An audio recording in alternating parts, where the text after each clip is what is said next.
다윗이 아람 나하라임과 아람 소바와 싸우고 있었는데, 여기는 지금의 시리아 지역이라고 볼 수 있어요. 다윗이 상당히 북쪽까지 가가지고 정복하는 전쟁을 하고 있는 겁니다. 그런데 저 남쪽 에돔이 뒤에서 공격을 해왔어요. 그러니까 이거는 너무 좀 위험한 상황이죠. 저 멀리까지 가서 다윗까지 출정을 해서 전쟁을 하고 있는 통에 저 남쪽 에돔이 뒤에서 공격을 해왔으니까 얼마나 어려운 상황이겠어요. 그래서 급하게 그 군인들을 돌려서 다시 남쪽 에돔과 싸우기 위해서 왔습니다마는, 사실 여기 이제 내용상으로 보면 12,000명을 쳐 죽였다. 그러면 승리한 거잖아요. 근데 그때 요 승리할 때 이 말씀, 이 시를 쓴 게 아니고요. 사실은 이 승리가 있기 전에 에돔에게 한참 졌어요. 그러니까 여러분, 어떤 상황이냐? 지금의 우크라이나 백성들과 같은 상황이라고 생각하시면 딱 맞을 것 같아요.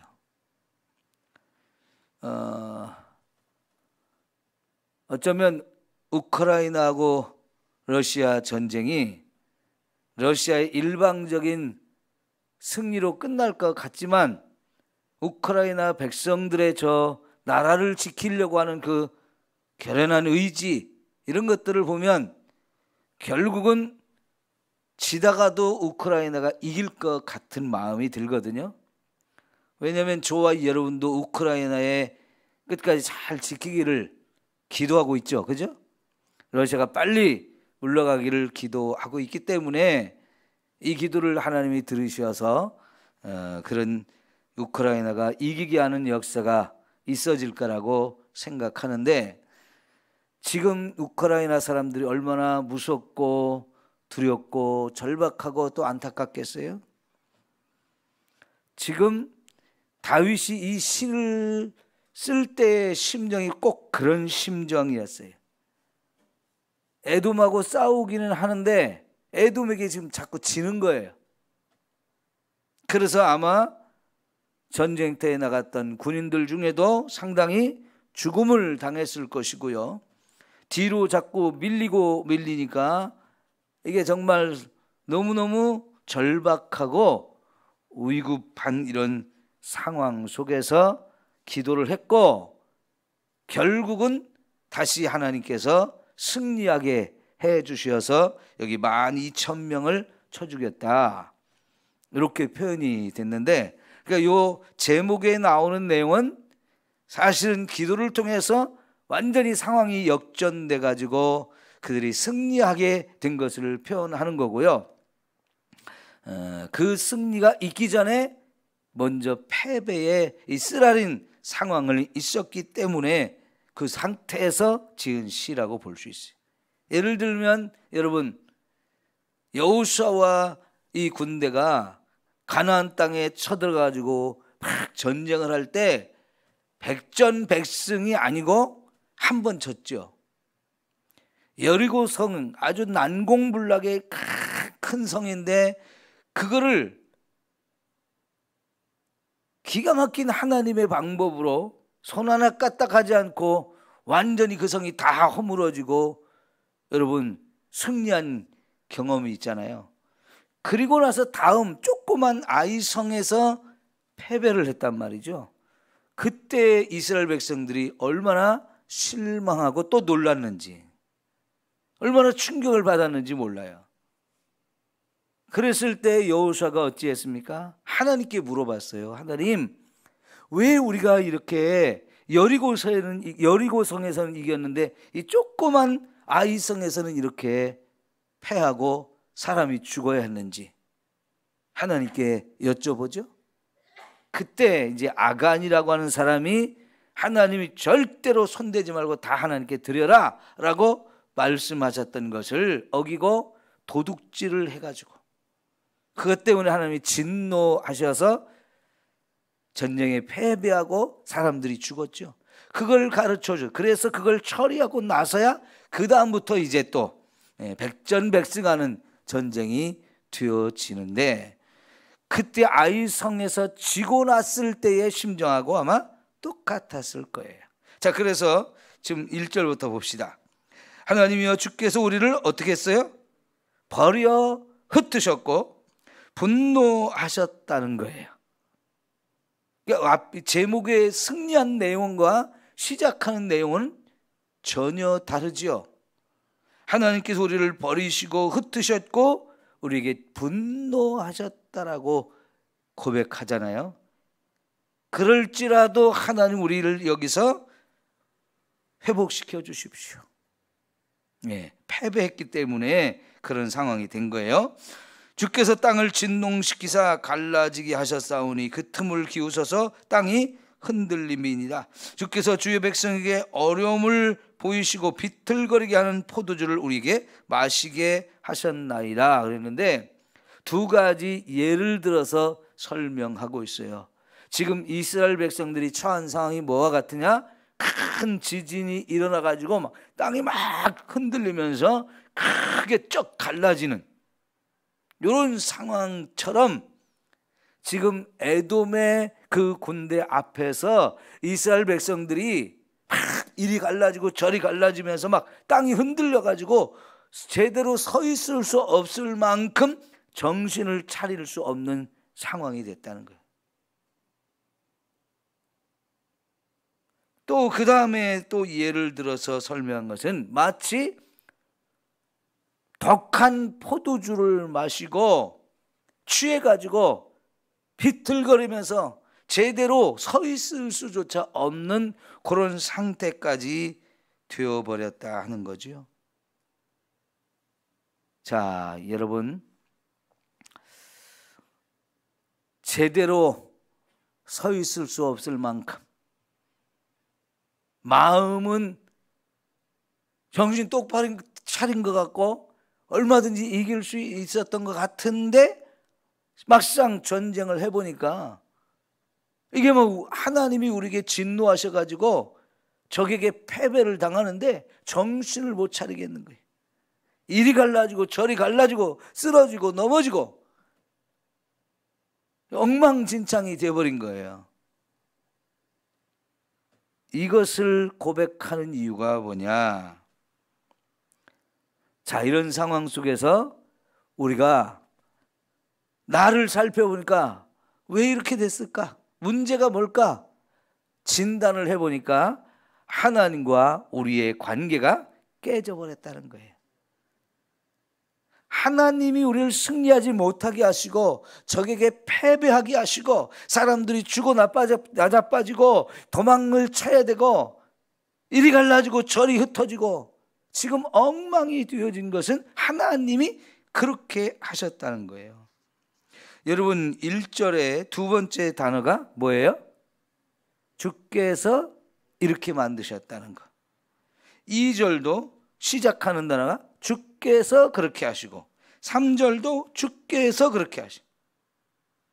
아니 여러분, 지금 이스라엘은 하나님의 백성이에요.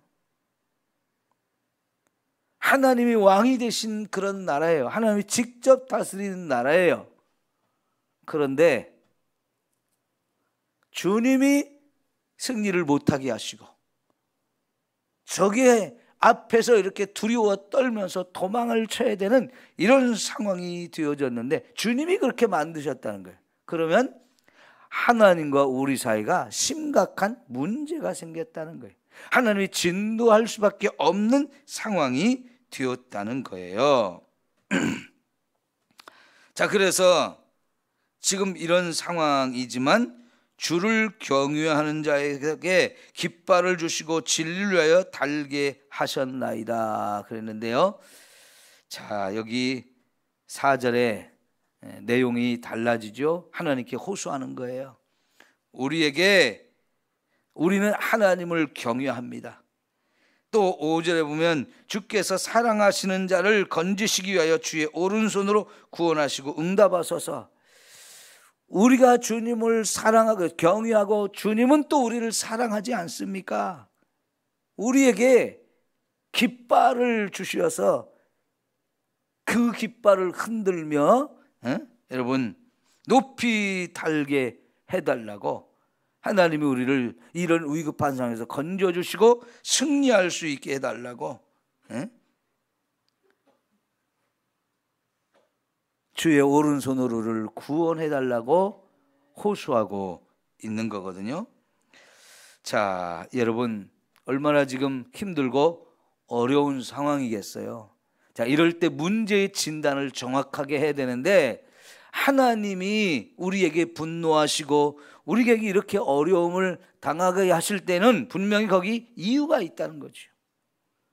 아이성에서 패하고 났을 때 하나님 도대체 왜 우리가 이렇게 패배한 겁니까? 여쭤봤을 때 너희들 가운데 죄를 지은 사람이 있다 하고 가르쳐 주셔서 그 문제를 해결하고 나서야 다시 이제 승리할 수 있었던 것처럼 하나님이 우리와 함께하지 않으면 우리는 아무것도 할 수 없는 인생이에요. 그 하나님이 우리에게 쓰라린 실패의 경험을 하게 하고 고통과 아픔과 좌절과 절망을 경험하게 하실 때는 하나님과 우리 사이가 문제가 있는 거예요. 그걸 정확하게 진단해야만 우리가 하나님 앞에 회개하고 그 문제를 처리하고 나면 다시 우리가 하나님과의 관계가 회복되어지니까 승리할 수 있는 이런 은혜를 하나님이 주실 수 있는 거지요. 다윗이 정말 지혜로운 사람인 것이 여기서 드러나요. 믿음의 사람이라는 게 드러나요. 하나님과 나의 관계가 가장 중요하다는 것. 여러분, 이스라엘 백성은요, 이 세상 나라와 달라요. 뭐가 다릅니까? 하나님이 주인이시고 하나님이 왕 되셔서 다스리는 나라, 그런 나라를 여러분 하나님 나라라고 해요. 신정국가라고 해요. 세상에 보면 세상 나라 둘로 나눌 수 있죠. 공산주의 국가가 있고 민주주의 국가가 있어요. 여러분, 우리는 6.25도 경험을 했고 저 북한이 있기 때문에 공산주의가 어떤 것인지를 너무나 잘 알아요. 그리고 그와는 달리 우리는 자유주의, 이 대한민국 민주주의 국가에서 살고 있어요. 이게 너무나 큰 차이가 있죠. 그러나 역시 여러분, 공산주의가 왜 생겼을까요? 민주주의가 좋다고 하지만 거기에 심각한 문제가 있기 때문에 그 심각한 문제를 해결하겠다고, 그래서 만들어진 게 공산주의거든요. 원래 만들어질 때는. 여러분, 민주주의, 자유민주주의에 무슨 문제가 있을까요? 불평등이에요. 불평등. 잘 사는 사람은 너무 잘 사는데 못 사는 사람은 너무 못 살아요.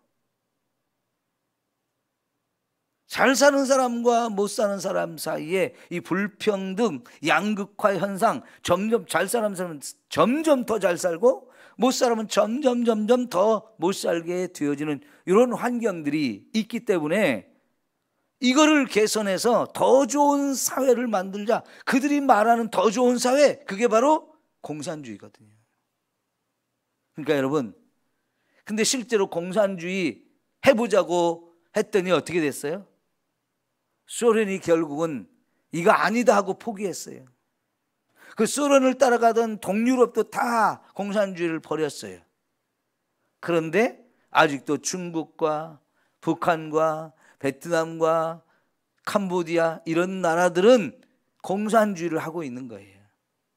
근데 어때요? 너무나 엉터리잖아요.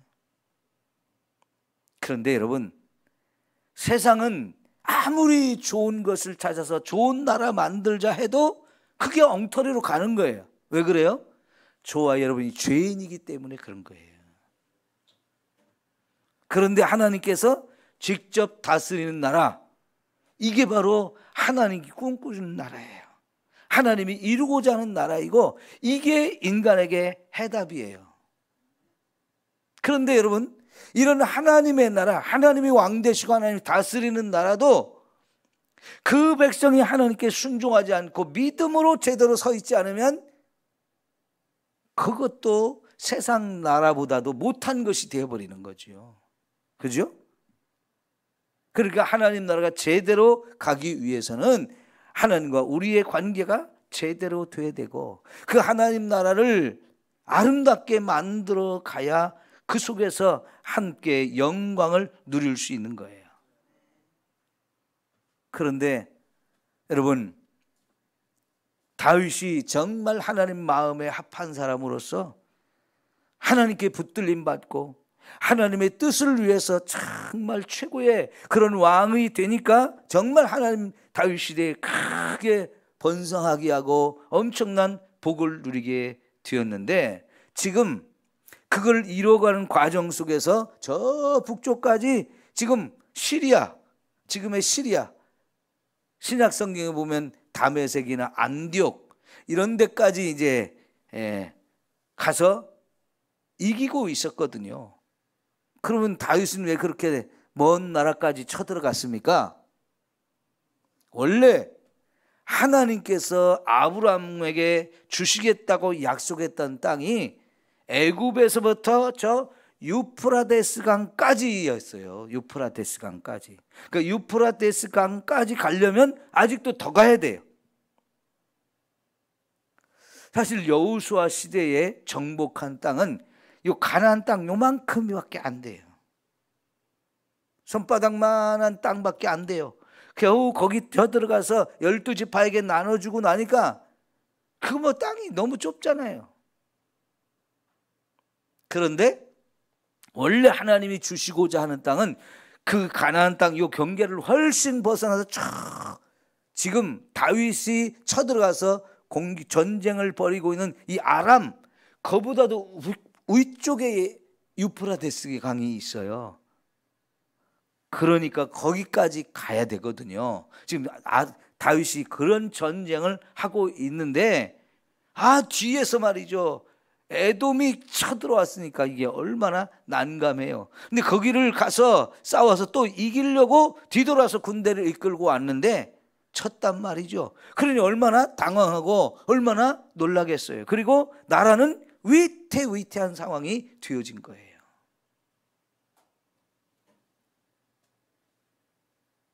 여러분, 그래서 하나님께 문제가 뭡니까? 우리의 문제가 왜 이렇게 우리가 쳐야 됩니까?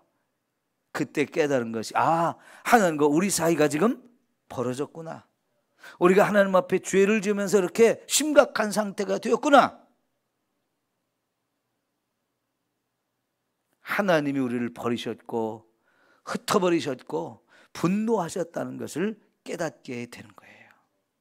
여러분, 이런 하나님과 우리의 관계가 개인적으로도 문제가 생기면 저와 여러분이 형통하다가도 길이 꽉 막히는 거예요.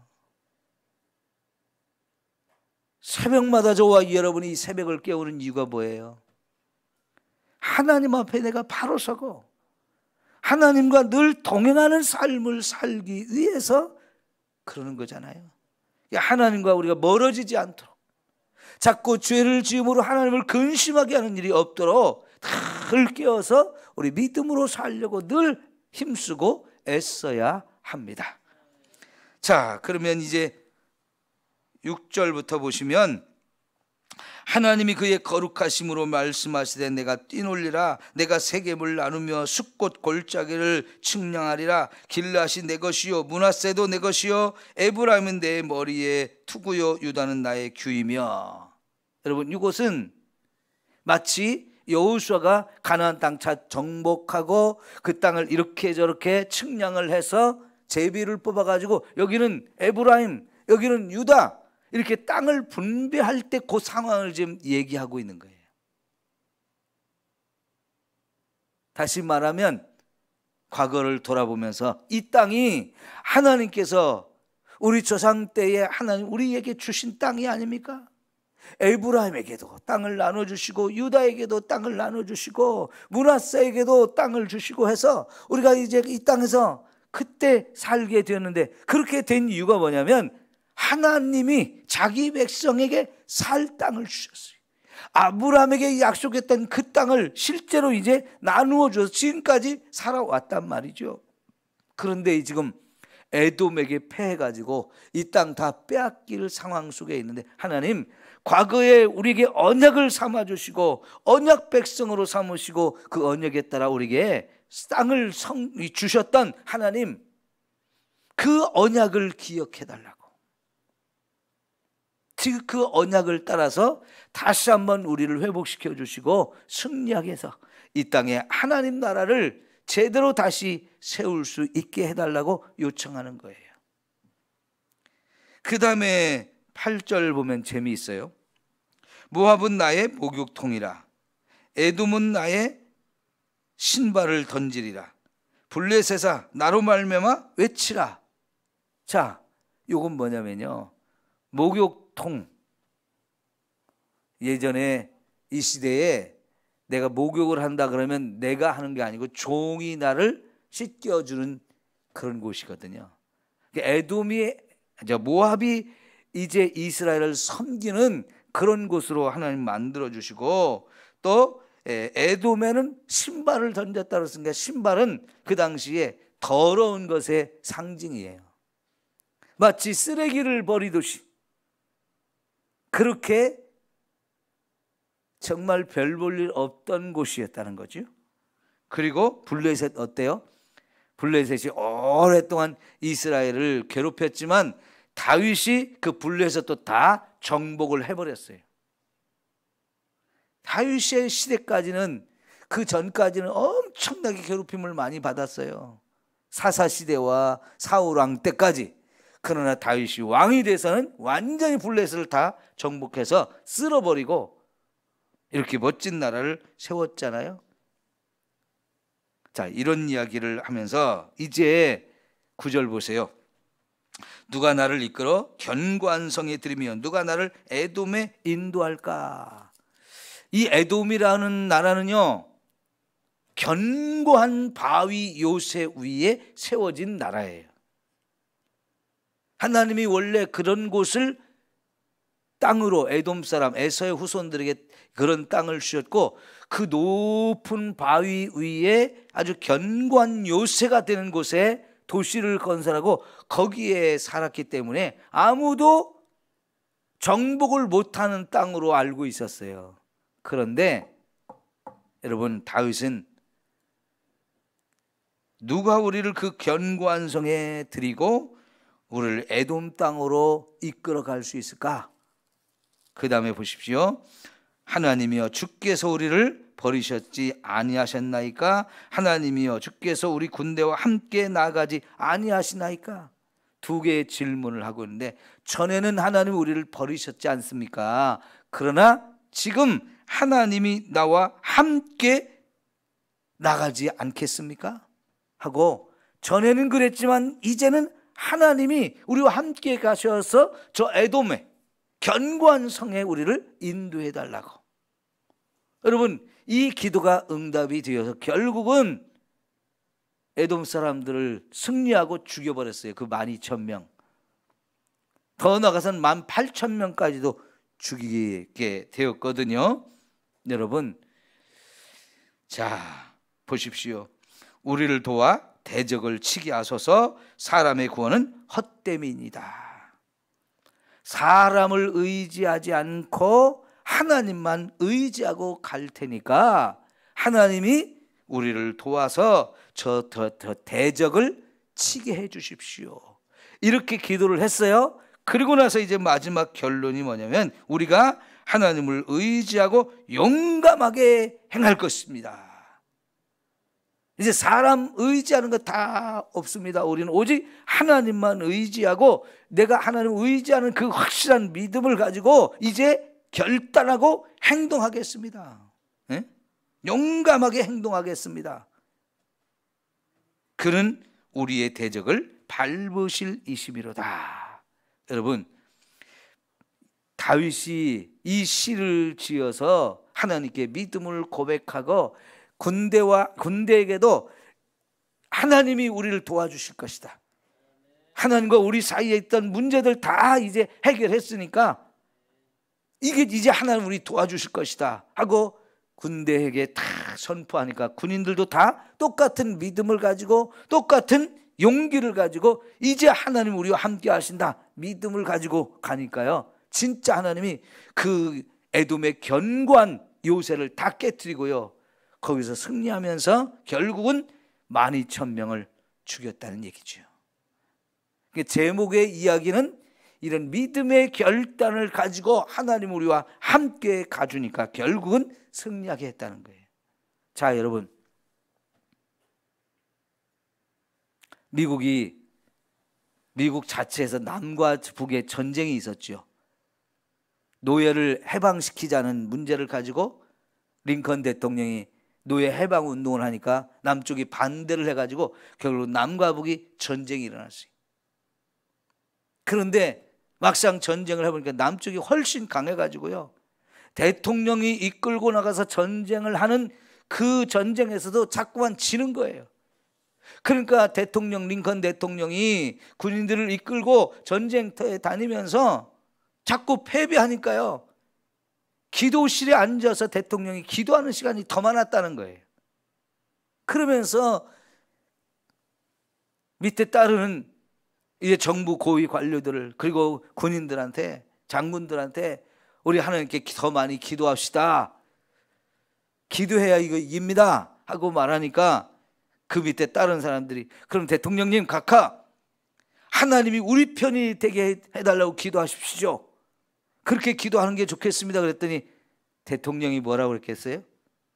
하나님이 우리 편이 돼달라고 하지 말고 우리가 하나님 편이 되자고 기도를 하자고, 그래야 이긴다고. 그러니까 여러분, 오늘 말씀도 하나님이 왜 우리와 함께 해주시나요? 우리가 하나님과 함께할 마음을 가지니까 하나님이 우리와 함께 해주시는 거예요. 근데 앞부분에서는 어땠어요? 우리는 하나님 없이도 됩니다. 그동안 우리가 전쟁에 얼마나 많이 승리했습니까? 우리가 강합니다, 얼마든지 이길 수 있습니다 하고 스스로 교만해지고 하나님과의 관계가 멀어진 거예요. 그래서 패배할 수밖에 없었는데 이제 다시 진단하기를, 하나님과 우리 관계가 이렇게 잘못되었기 때문에 하나님 우리를 버리신 거야. 그러면 이제 우리가 하나님께 돌아가면 하나님이 우리와 함께 하시고 우리를 저 적군으로 끌고 가서 이기게 해주실 것이다, 이런 믿음을 다시 회복한 거거든요. 그러니까 하나님 우리와 동행하면서 결국은 승리하게 해주시는 거죠. 문제가 정확하게 진단이 되면 치료도 정확하게 될 수 있어요. 그죠? 여러분, 하나님이 우리 편이 돼 주셔야 되는데 그러기 위해서는 우리가 하나님 편이 돼야 돼요. 그래야 하나님이 진짜 우리 편이 되어 주셔요. 하나님과 우리의 관계 제일 중요합니다. 그 관계를 항상 점검하십시오. 그래야 우리가 하나님에 의해서 쓰임받을 수 있고, 하나님 우리 목자가 되어주셔야 푸른 초장 맑은 시냇물가도 갈 수 있어요. 기도합니다. 하나님